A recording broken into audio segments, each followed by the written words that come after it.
AGS Kalpathi S அகோரம் வழங்கும் தளபதி விஜயின் the greatest of all time September 5 முதல் திரையரங்குகளில். புற்றுநோய், இருதய நோய், சர்க்கரை வியாதி மற்றும் சிறுநீரக நோய்களுக்கு சிறப்பு சிகிச்சைகள் வழங்கப்படுகின்றது. ஷண்முகா மருத்துவமனை, சாரதா காலேஜ் ரோட், சேலம்.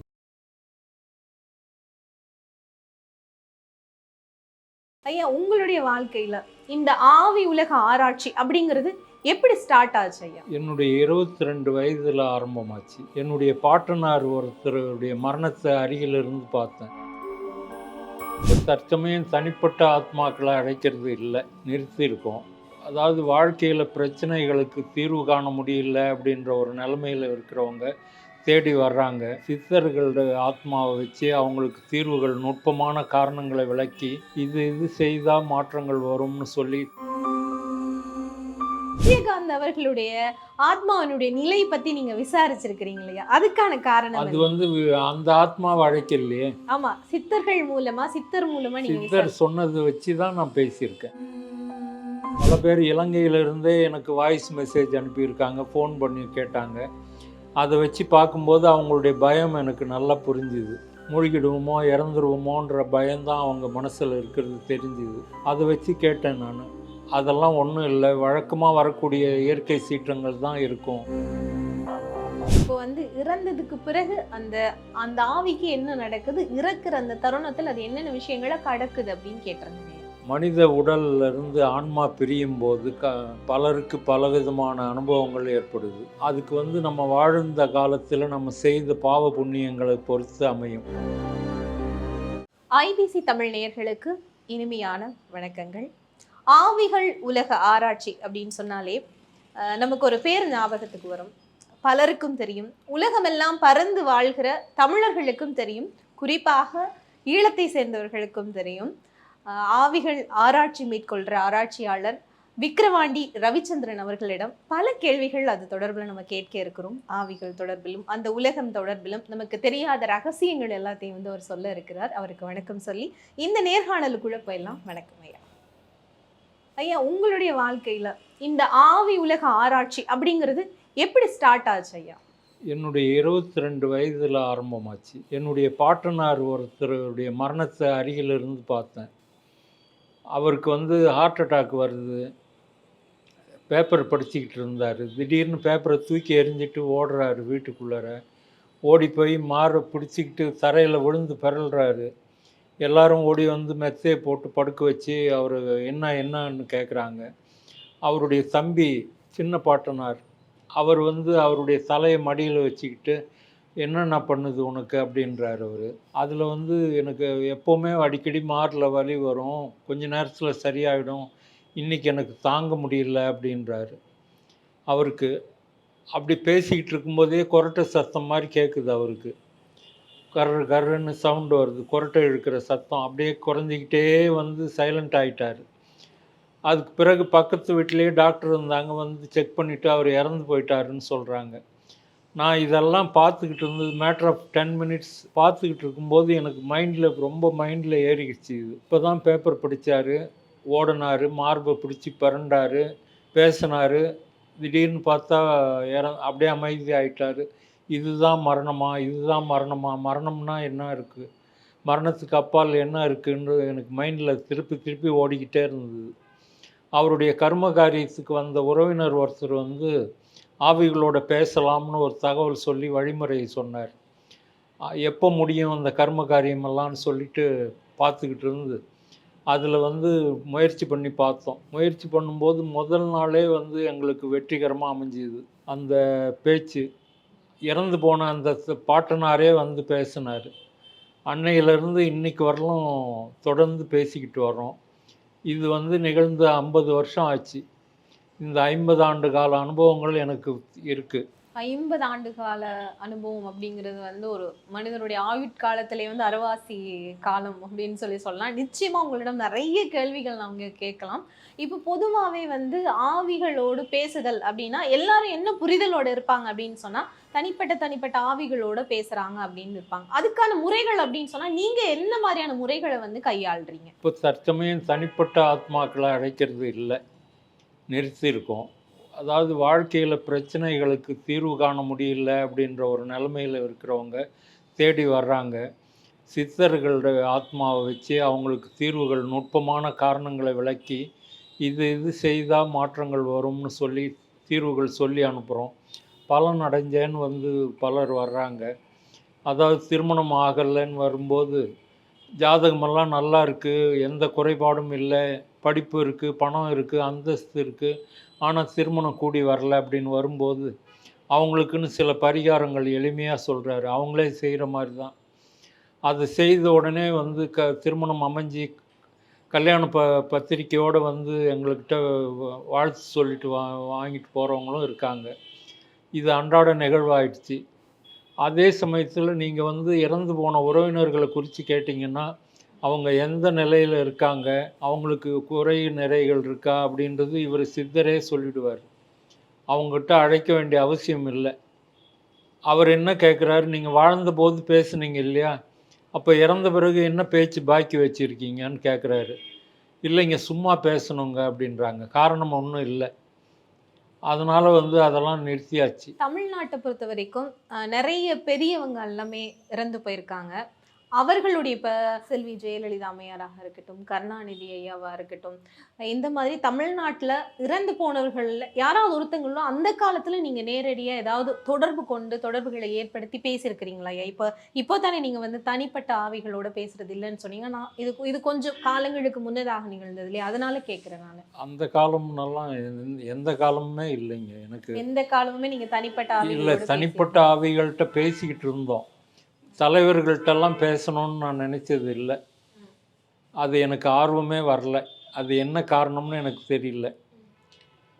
அதுக்கு விளக்கம் என்னால் சொல்ல முடியல.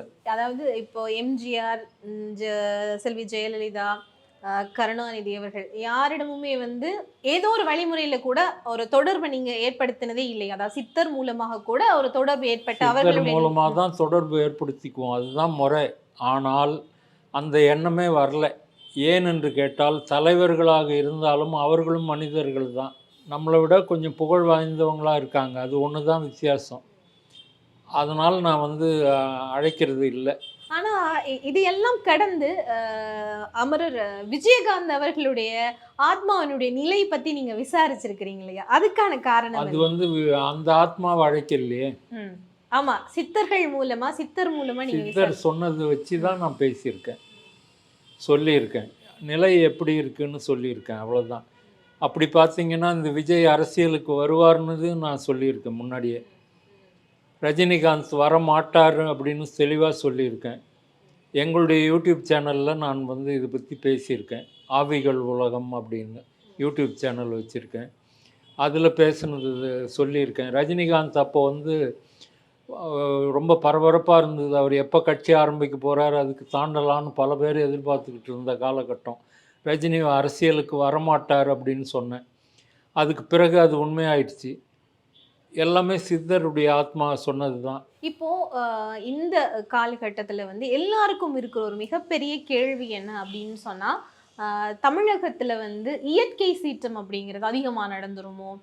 குறிப்பாக வந்து சித்தரேடுகள் எல்லாம் சொல்லியிருக்காங்க, இலங்கை முற்றுமுழுதாகவே அழிந்து விடும், இப்படியான விஷயங்கள் எல்லாம் வந்து பரவலாக பேசுகிறாங்க. நீங்கள் வந்துட்டு உங்களுக்கு ஆவிகள் ரூபமாக பல விஷயங்களை வந்து சொல்லுகிற சித்தர் பெருமான் வந்து இது சம்பந்தமாக ஏதாவது சொல்லியிருக்காரா? இதுக்கு நான் பதிவு பண்ணியிருக்கேன், என்னுடைய சேனலில் நான் பதிவு பண்ணியிருக்கேன்.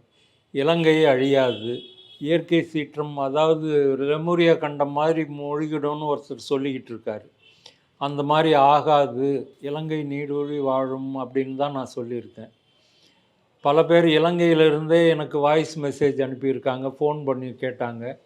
அதை வச்சு பார்க்கும்போது அவங்களுடைய பயம் எனக்கு நல்லா புரிஞ்சுது. மூழ்கிடுவோமோ இறந்துருவோமோன்ற பயம்தான் அவங்க மனசில் இருக்கிறது தெரிஞ்சுது. அதை வச்சு கேட்டேன் நான். அதெல்லாம் ஒன்றும் இல்லை, வழக்கமாக வரக்கூடிய இயற்கை சீற்றங்கள் தான் இருக்கும். எப்போவுமே வெள்ளம் வரும்போது மழை காலத்தில் வெள்ளம் வர்றது அந்த மாதிரி தான் இருக்கும், வேறு ஒன்றும் பெருசாக நிகழாது அப்படின்னு சொல்லியிருக்காரு.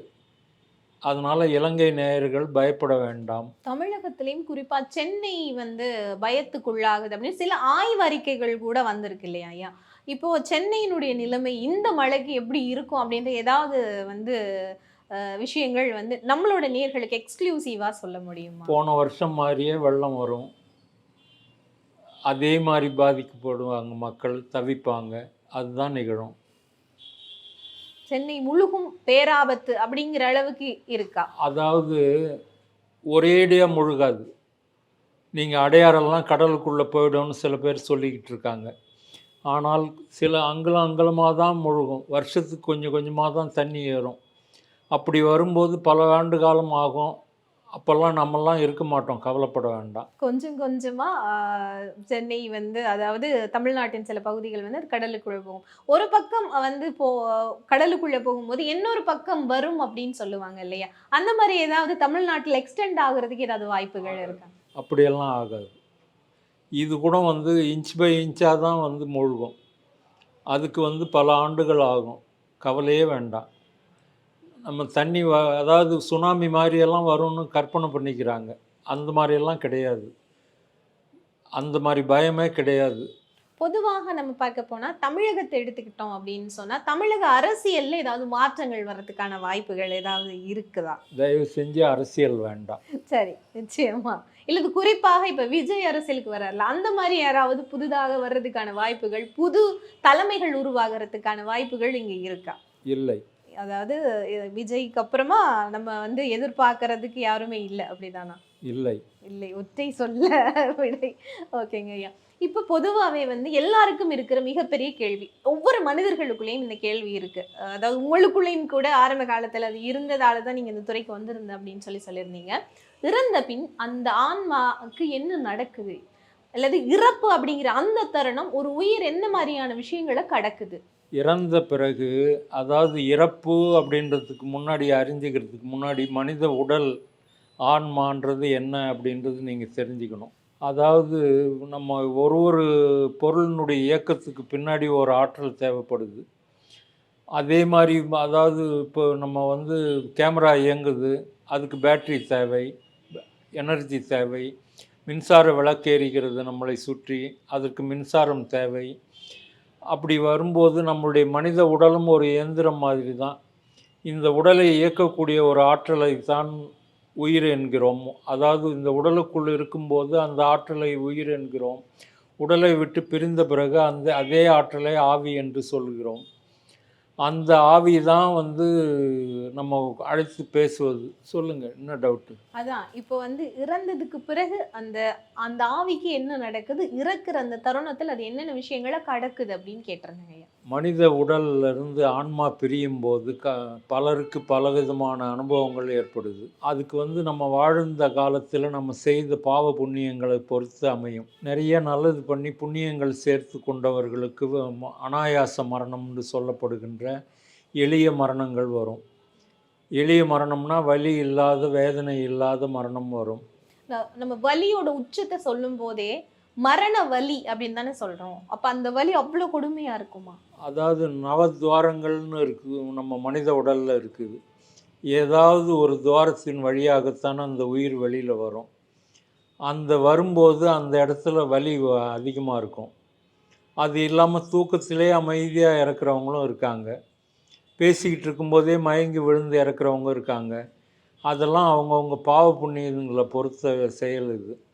வெளியில் வந்துட்ட பிறகு தன்னுடைய உடலை பார்க்குது அந்த ஆத்மா, நம்ம இறந்துட்டோமான்றது நினைக்கிது. அது மரணத்தை ஏற்றுக்க முடியாமல் அழுதுகிட்டு இருக்கிற ஆவிகளெல்லாம் உண்டு. ஐயோ நான் செத்து போயிட்டேனே, என்னுடைய எதிர்காலம் என்ன ஆகுறது அப்படின்னெல்லாம் வந்து வருத்தப்பட்டு அழற ஆத்மாக்கள் இருக்குது. தன்னுடைய குடும்பத்தை நினச்சி வருந்துற ஆவிகள் இருக்காங்க. இப்படி பல விதமாக இருக்குது. ஆனால் அதற்கு முன்னாடி ஒரு விஷயம் புரிஞ்சுக்கோங்க. நம்மளுடைய உடம்பு இருக்க, இந்த ஸ்தூல உடல்னு சொல்லக்கூடிய ஃபிசிக்கல் பாடி, நம்ம ஒவ்வொருத்தருடைய உடம்புக்கு உள்ளார இதே மாதிரி இன்னொரு அமைப்பு இருக்குது. அது வந்து இந்த ஜாடையிலே இருக்கும், புகை மாதிரி இருக்கும். அதைத்தான் ஆவி உடல்னு சொல்கிறோம், ஸ்பிரிச்சுவல் பாடின்னு சொல்கிறோம். அந்த ஆத்மா, அந்த ஆவி உடலுக்குள்ளே தான் ஆத்மா அல்லது உயிர்னு இருக்குது. அந்த உயிர் தான் இயக்குகிறது இந்த நம்மளை. நான் பேசுகிறது, நீங்கள் பேசுகிறது எல்லாமே அதுதான். அடிப்படை காரணம் அதுதான். இந்த ஸ்பிரிச்சுவல் பாடியும் ஃபிசிக்கல் பாடியும் தனித்தனியாக பிரியறதுக்கு பேர் தான் மரணம். இது வந்து உரியவர்களால் உரிய நேரத்தில் பிரிக்கப்படுகிறது. அந்த பிரிக்கப்படும் போது அந்த வரக்கூடிய நபர்களை பொறுத்து நம்மளுடைய மரண அனுபவம் மாறுபடும். அதாவது சில பேருக்கு உறவினர்களே வருவாங்க. நீங்கள் பார்த்தீங்கன்னா, இறக்கும்போது இருக்கிறவங்கள பார்த்தீங்கன்னா சொல்லுவாங்க சில பேர், "இது பாரு வந்திருக்காங்க பாரு" அப்படின்னுலாம் சொல்லுவாங்க. அது வந்திருக்காங்கன்னா, இறந்து போன ஏற்கனவே இறந்து போன நபர்கள், அவங்க கண்ணுக்கு வந்து நல்ல உயிரோடு இருக்கிற மாதிரியே காட்சி கொடுப்பாங்க. இவங்கள அழைச்சிக்கிட்டு போகிறதுக்காக வந்தவங்க அவங்க. அப்படி இல்லைன்னு சொன்னால், அவங்களுக்கு அந்த உறவினர்கள் வந்திருந்தாங்கன்னா எளிய மரணமாக இருக்கும். இல்லை வேறு நபர்கள் வந்திருக்காங்கன்னா கொஞ்சம் கடினமான மரணமாக இருக்கும். இல்லை வேறு கொஞ்சம் பயங்கரமான உருவங்களாக இருந்ததுன்னா அந்த மரணம் கொடுமையாக இருக்கும். இது வந்து அவங்கவுங்களுடைய பாவ புண்ணியங்களை பொறுத்தது தான் இது. இந்த உறவினர்கள் வர்றது வந்து சில காலத்துக்கு முன்னாடியே வருவாங்க. 6 மாதத்துக்கு முன்னாடி கூட வர்றது உண்டு. வந்து உட்காந்துக்கிட்டு வீட்டில் இருப்பாங்க. இவங்களுக்கு வந்து நோயாளி இப்போ இப்படி சொல்கிறாங்க, அதோ அவங்க வந்திருக்காங்க பாரு, சாப்பிட்டாங்களா கேளு, சேர் போடு, உட்கார வை அப்படின்னெல்லாம் சொல்கிறாங்கன்னு வச்சுக்கோங்க. நம்மெல்லாம் என்ன நினைப்போம், இவங்க ஏதோ உடல்நிலை பாதிக்கப்பட்டதுனால உளர்றாங்க அப்படின்னு தான் நம்ம சொல்லுவோம், நினச்சிக்குவோம். ஆனால் அது உண்மை. அவங்க கண்ணுக்கு மட்டும்தான் தெரியும். உயிரோடு இருக்கிற மாதிரி நேச்சுரலாகவே காண்பாங்க அவங்க. இந்த மரண வேதனைகள் பாவ புண்ணியங்களுக்கு தகுந்த மாதிரி தான் இருக்கும்னு சொன்னேன் இல்லையா? அதனால் வந்து வாழுங்காலத்தில் நன்மை தீமைகள் பொறுத்தது. நம்ம வந்து சொல்லொழுக்கம் செயலொழுக்கம்னு ஒன்று இருக்குது. அதாவது வார்த்தைகளால் யாரையும் புண்படுத்தக்கூடாது, அது சொல் ஒழுக்கம். செயல் ஒழுக்கம்ன்றது என்னன்னா, யாரும் பார்க்கல, நம்மளை கண்காணிக்கலை அப்படின்றதுனால தவறு பண்ணக்கூடாது. சாட்சிகள் இல்லாத இடத்துலையும் தவறு பண்ணக்கூடாது. இது ரெண்டையும் கடைப்பிடிச்சிக்கிட்டு வந்தோம்னாவே போகிறோம். நம்மளுடைய வாழ்க்கையும் நல்லா இருக்கும், மரணமும் எளிதாக இருக்கும். அதாவது மரணத்துக்கு பிந்திய வாழ்வு பத்தி பலருக்கும் பல கேள்விகள் இருக்கு. அந்த கேள்விகளை தான் நான் ஒரு கேள்வியா கேட்டுட்டு இருக்கேன். ஆனா இன்னொரு கேள்வியும் இருக்கு. இப்போ மரணம் அப்படிங்கறது வந்து எல்லா உயிர்களுக்கும் பொதுவானது இல்லையா? இந்த மரம் செடி கொடிகளுக்கும் வந்து இந்த மாதிரி மரணம் இருக்குமா? அவர்களுக்கும் வந்து ஆத்மா பிரிந்து போகுமா? ஆத்மா பிரியும், வேதனைப்படும். மரம் வெட்டப்படும் போது அதுங்களுக்கும் வேதனை உண்டு. ஜெகதீஷ் சந்திர போஸ்ன்ற நம்ம இந்திய விஞ்ஞானி செடிகள் தாவரங்களுக்கு உயிர் இருக்குன்றது விஞ்ஞானபூர்வமாக நிரூபிச்சிருக்காரு. உயிர் இருக்குதுன்னா அப்போ அதுக்கு ஆத்மா இருக்கணும் தானே. அந்த வலி வேதனைகள் இருக்குது இல்லையா? ரஷ்யாவில் சில ஆராய்ச்சிகள் நடந்திருக்கு.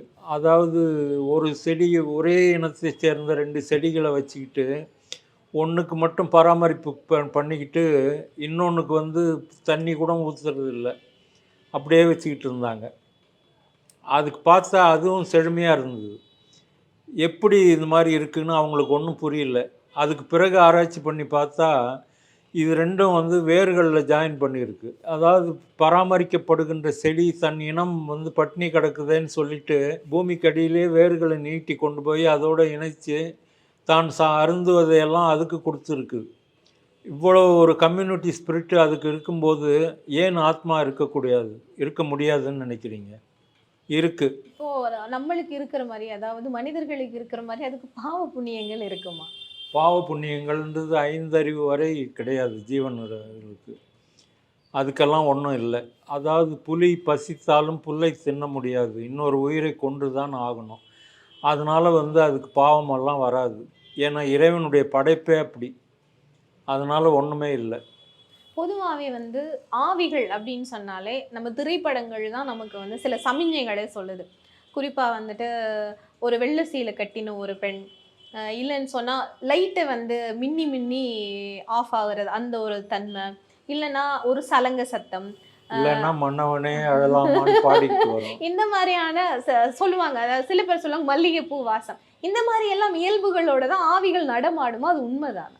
வெள்ளை சேலை கட்டிக்கிட்டு வரணும்னு அவசியம் இல்லை. அதாவது ஆவிகளுடைய உருவம் வந்து வெண்மைக்கு நிறத்தில் தான் இருக்கும். நல்ல ஒரு புண்ணியம் கலந்த ஆத்மாக்கள் வந்து வெண்மையாக இருக்கும். அதுக்கு முன்னாடி இன்னும் தெளிவாக சொல்லிடுறேன். ஆவிகள்ன்றது பேய்கள் நிலைன்னு ஒன்று இருக்குது. ஆவிகள் வேற, பேய்கள் வேற. அந்த பேய் நிலைன்றது வந்து இறந்து போன இடத்துலையே இருக்கும். அந்த குறிப்பிட்ட இடத்துலையே சுற்றிக்கிட்டு இருப்பாங்க அந்த பேய்கள்ன்றது. அது கருப்பாக இருக்கும் அந்த பேயின்றது. அதுக்கப்புறம் அவங்க வந்து வெளியில் போகணும்னு சொன்னால் ஒரு மனித உடல் தேவை. அந்த மனித உடல் வந்து அந்த ஏரியாவை கிராஸ் பண்ணுறவங்களெல்லாம் ட்ரை பண்ணி பார்க்கும். இந்த உடல் நமக்கு ஏற்றதா இருக்குமா எப்படி இருக்குமா. தெரிவு செய்யும் ஒரு ஆவி, ஒரு பேய் வந்து இந்த மனிதன் தான் நமக்கு ஏற்றாள் அப்படின்றது? அது வந்து உடல் அமைப்பு பொறுத்தது. நம்ம அங்க அவயவங்கள் எல்லாருக்கும் படைப்புல ஒரே மாதிரி இருந்தாலும், சிலருடைய உடலை தான் எங்களால் ஈஸியாக இயக்க முடியுதுன்னு அவங்களே சொல்கிறாங்க, ஆவிகளே. அந்த எந்த உடல் ஈஸியாக இருக்கோ அந்த உடலை தேர்ந்தெடுத்து கொண்டு அதுக்குள்ளே நுழைஞ்சிரும். இதுக்காக தான் இதுதான் பேயா அலைதல்னு சொல்கிறோமே வார்த்தை. இதுதான் இந்த உடல் கிடைக்குமா, அந்த உடல் கிடைக்குமா, அது சரியாக இருக்குமா, இது சரியாக இருக்குமான்றது அலையிறது அது. அந்த பேய் மாதிரி அலையிறதுன்றது. கிடைச்ச உடனே அதுக்கு சுதந்திரமாக எங்கே வேணாலும் போக முடியும். அதை கண்டுபிடிச்சி விரட்டப்பட்டால் எங்கே பிடிச்சதோ அந்த இடத்துக்கு வந்தே தீரணும். அந்த இறந்த இடத்துக்கே அது திரும்பி வந்தே ஆகணும். இதுதான் வந்து பேய் அலைதல்னு சொல்கிறது. அதுக்கு மேலே வந்து ஆவிகள் உலகம்னு ஒன்று இருக்குது. நம்மளுடைய இந்த உலகத்திலேயே வேறு பரிமாணத்தினால கலந்து இருக்குது. அதாவது இந்த உலகத்திலோட தான் அந்த ஆவிகள் ஆமாம், வேறு வேறு டைமென்ஷனில் இருக்குது. முப்பரிமாண உலகம்னு நம்ம சொல்கிறோம், நீள அகல உயரம்னு. அதற்கு மேல் கொண்டு பல பரிமாணங்கள் கொண்டதுன்னு விஞ்ஞானம் சொல்லுது. அந்த பல பரிமாணங்களில் ஆவிகள் உலகமும் இருக்குது. அந்த உலகத்தில் வந்து பல பிரிவுகள் இருக்குது. பாவலோகம், மத்திய லோகம், புண்ணிய லோகம்னு சொல்லி அதற்கு மேல் கொண்டு பல பிரிவுகள் இருக்குது. இந்த பாவலோக ஆவிகள் சாம்பல் நிறத்தில் இருக்கும். அதுக்கு மேலே மத்திய லோகம்னு பார்த்திங்கன்னா வெண்மை கலந்து வெண்மையாக இருக்கும். அதிலேயே வந்து அவங்கெல்லாம் பாவ புண்ணியம் கலந்த நிலை அது. அதற்கு மேலே வந்து புண்ணிய லோகத்து ஆவிகள் வந்து பிரகாசமாக இருப்பாங்க. அந்த பிரகாசம் வந்து அந்த புண்ணியங்கள் அதிகமாக ஆக பிரைட்டாக இருக்கும். ஒரு ஆராய்ச்சிக்காக நான் ஆவிகள்கிட்ட பேசி உங்களுடைய உருவத்தை காட்டுங்கன்னு சொல்லி பார்த்துருக்கேன் நான். அப்போ என்னுடைய கண்ணெல்லாம் கண் கலங்கி தண்ணி வந்துடுச்சு, அந்த பிரகாசத்தை தாங்க முடியாமல். அவ்வளோ வெண்மையாக இருந்தார் அவர், அந்த ஆத்மா. நான் சொல்கிறவர் ஆத்மான்னு சொல்கிறது ஆவிகள் சொல்லாமல், ஆவின்றது கொச்சையான வார்த்தை, ஆத்மான்றது கௌரவமான வார்த்தை. அந்த மாதிரி இருக்குது. நீங்கள் இந்த இடத்துல ஒரு விஷயம் புரிஞ்சுக்கணும். ஆண்டவனை பற்றி சொல்லும்போது எல்லாருமே ஒளி ரூபமானவர்னு சொல்லுவாங்க. ஆவிகளே வந்து கருப்புலேருந்து ஆரம்பித்து படிப்படியாக மேல்நிலைக்கு போக போக போக வந்து பிரகாசம் கூடிக்கிட்டே போகுது. அப்போ கடைசி வந்து ஆண்டவன், அதனால தான் பிரகாசமானவர் அப்படின்னு சொல்கிறது. ஆண்டவனுக்கு வந்து வேறு உருவமெல்லாம் நமக்கு தெரியாது. இதில் வந்து ஆவிகளே சில பேர் வந்து மகான்களுடைய ஆவிகளை நம்ம பார்க்குறோம். நீங்கள் ஏதாவது மகான்களோட ஆவிகளை பார்த்துருக்கீங்களா? பார்த்துருக்கோம், நம்ம பேசிக்கிட்டு இருக்கோம். மகான்கள் குறிப்பாக எந்த மகான் அப்படிங்க ஏதாவது நமக்கு சொல்ல முடியுமா? அவர் பேர் சொன்னால் உங்களுக்கு தெரியாது, புரிஞ்சிக்க முடியாது. அவர் 1918 லால்குடியில் காலமானவர். அவர் திருச்சி லால்குடியில். ஊரில் உள்ள நல்லவர்கள் என் உடலை அடக்கம் செய்தார்கள் அப்படின்னு சொல்கிறார் அவர். அந்த மகானுக்கு வந்து அவர் வந்து இது சிவலிங்கத்தை வழிபாடு செய்தவர் அவர். இப்போவும் நான் ஆண்டவன் சிவன்கிட்ட பேசுகிறேன் அப்படின்னாரு. சிவனை எந்த உருவத்தில் வழிபடுகிறீர்கள் அப்படின்னு காண்கிறீர்கள் அப்படின்னு கேட்கும்போது அவர் சொன்னார், எனக்கு பிரகாசமான சிவலிங்கமாகத்தான் காட்சி அளிக்கிறது, அதிலிருந்து எனக்கு அசரீரியாக வார்த்தைகள் வருகிறது அப்படின்னார். இந்த இடத்துல வந்து கிருஷ்ணருடைய பகவத்கீதையை யோசனை பண்ணி பாருங்கள். என்னை யார் எந்த உருவமாக வழிபடுகிறார்களோ அந்த உருவில் நான் காட்சி அளிக்கிறேன்றது எனக்கு அனுபவத்தில் அது ஒத்து வந்தது, சரியாக இருந்தது. ஆத்மாக்கள் இருக்கிற இடம் அப்படின்னு சொல்லி சில இடங்களை குறிப்பாக சொல்கிறாங்களே, சில மரங்களை சொல்கிறாங்க. இப்போ அசோகா மரம், கருங்காலி, குறிப்பாக வீட்டில் முருங்கை மரம் உடைஞ்சு விழுந்தாலே வீட்டில் வந்து ஏதோ ஒரு துரு சம்பவம் நடக்க போகுது அப்படின்லாம் சொல்கிறாங்க. இதுக்கான காரணம் என்ன? ஆவிகளோட பேசுறதுக்குன்னு ஒரு போர்டு இருக்குது, ஏபிசிடி லெட்டர்ஸ் வச்சுக்கிட்டு பேசுவாங்க, பார்த்துருப்பீங்கன்னு நினைக்கிறேன். அதில் வந்து முருங்கை கல்யாண முருங்கைன்னு ஒரு இருக்குது, முருங்கை மரத்துலேயே எல்லோ கலரில் இருக்கும் முருங்கை. ஆமாம், ரொம்ப ஒரு மரத்தை ஒரு மனுஷன் ஈஸியாக ஒரு கையாலே தூக்கலாம், லைட் வெயிட்டாக இருக்கும். திருமணத்துக்கு கூட அதை தானே வைப்பாங்க. ஆமாம், பந்தக்காலில் அரச மரம் வைக்கிறது உண்டு இங்கே தமிழ்நாட்டில். ஆமாம், இலங்கையில் வந்து அந்த கல்யாண முருங்கை வைப்பாங்க. அந்த கல்யாண முருங்கை வந்து அதுதான் வந்து ஆவிகள் ஈஸியாக உட்காந்துக்கிட்டு இருப்பாங்க. நீங்கள் சொல்லக்கூடியது ஒடிஞ்சு விழுகிறதுன்றது அந்த கல்யாண முருங்கையை தான் குறிக்கும். ஆனால் அதற்கும் இதற்கும் சம்பந்தம் இல்லை. ஆவிகளும் எடை இல்லாதவங்க, லைட் வெயிட்டானவங்க, அவங்க வந்து உட்காந்து கிளை முறியாது, அதனால பயம் வேண்டாம். சில மரங்கள் வந்து எல்லா மரத்துலேயுமே இருப்பாங்க, அடர்த்தியான மரங்களில் வந்து அவங்க வாசம் செய்வங்க இருப்பாங்க. சில கட்டிடங்கள் பாழடைந்த கட்டிடங்கள் இருந்தது, யாரும் உபயோகிக்காத இடங்களாக இருந்தால் அங்கு வந்து தொந்தரவு இருக்காதுன்னு சொல்லிட்டு போய் வாசம் பண்ணுவாங்க.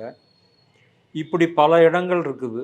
இதெல்லாம் வந்து ஆவிகள் இல்லை, இந்த இது துஷ்டாவிகள்னு சொல்லக்கூடிய பாவலோக ஆவிகள், அவங்க தான் அந்த மாதிரியெல்லாம் உபயோகிப்பாங்க. இப்போ இந்த ஆவி உலகத்தில் அதிகபட்சமாக இருக்கிறாங்க, குறைஞ்சபட்சமாக இருக்கிறாங்க அப்படிங்கிற அந்த கால அளவெல்லாம் இருக்கு இல்லையா, அதெல்லாம் எந்த அடிப்படையில வந்து பாவ இருக்கிறதா? புண்ணியங்களை பொறுத்தது தான்.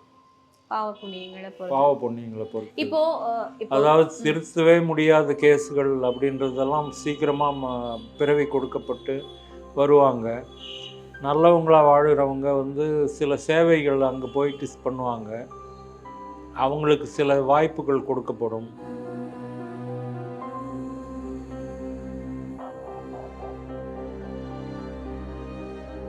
ஏஜிஎஸ் கல்பாத்தியஸ் அகோரம் வழங்கும் தளபதி விஜயின் the greatest of all time September 5 முதல் திரையரங்குகளில். புற்றுநோய், இருதய நோய், சர்க்கரை வியாதி மற்றும் சிறுநீரக நோய்களுக்கு சிறப்பு சிகிச்சைகள் வழங்கப்படுகின்றது. ஷண்முகா மருத்துவமனை, சாரதா காலேஜ் ரோட், சேலம்.